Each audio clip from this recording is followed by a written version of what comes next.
Ryan O'Connell, CFA here, and today I'm going to be giving you my ultimate tips and tricks to passing CFA Level 1 on the first attempt.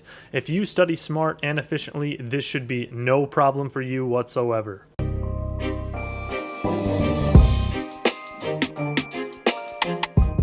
Tip number 1, do not read from the official CFA Institute textbooks. When you sign up for level 1, they're going to provide you with an ebook of their official textbooks with an option to buy the full textbooks. I recommend not reading the actual chapters out of these books because they are extremely lengthy and they do not get to the point efficiently. They take about 3 times as many words to say what you really need to hear to learn a concept. And if you rely on reading these textbooks, you will spend an absurd amount of time studying for this exam. Now, instead of using the official CFA Institute textbooks, I'm going to recommend that you go with third-party prep providers because they can efficiently summarize the original textbook information in a way that allows you to spend less time going through the core readings and chapters. Now, I'm going to recommend 2 different prep providers, and I have not been compensated by either of these for my recommendation. It's just the prep providers that I used when I was going through all 3 levels of the CFA curriculum.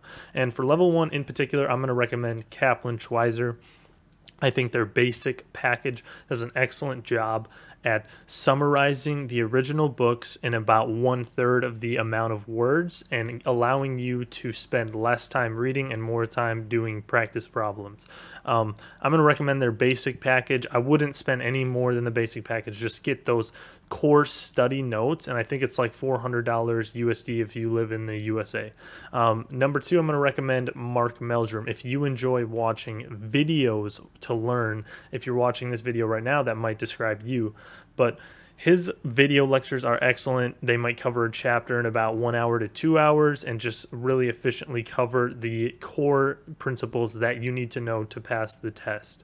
My third tip, and this one is key, rely heavily on flashcards.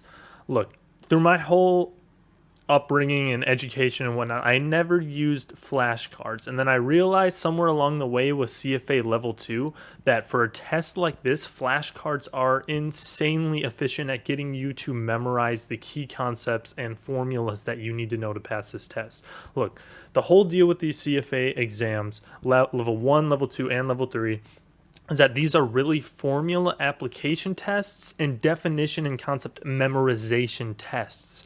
So you really don't need to know the 3,000 pages of information that's in these official exam textbooks. What you really need to know is like 1,000 formulas and like 500 to 1,000 definitions, and you really just need to memorize these key pieces of information. That is what flashcards are so efficient for. Every time you see a formula in any of these study books, you should make a flashcard about that formula, and you should have flipped through that flashcard like 10 times before you ever hit the exam.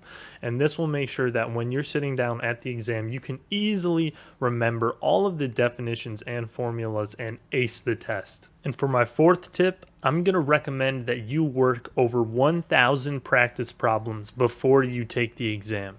This is one thing that the original textbooks do an amazing job at. The end of chapter questions that you see after each reading are excellent. You should be doing every single one of them.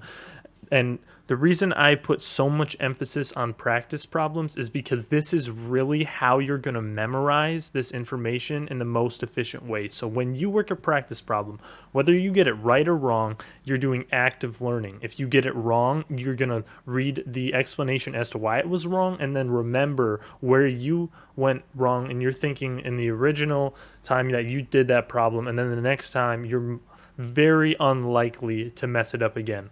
Think about it this way.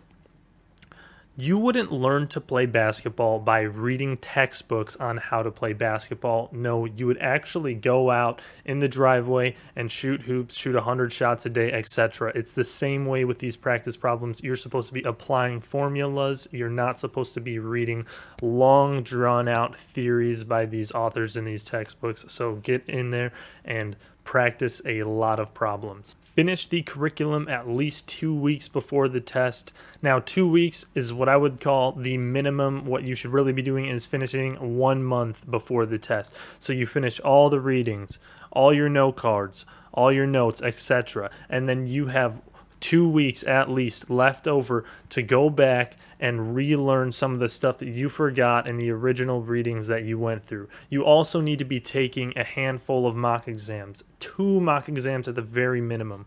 Now, the CFA Institute provides 2 mock exams on their website, the official website, and those are excellent mock exams.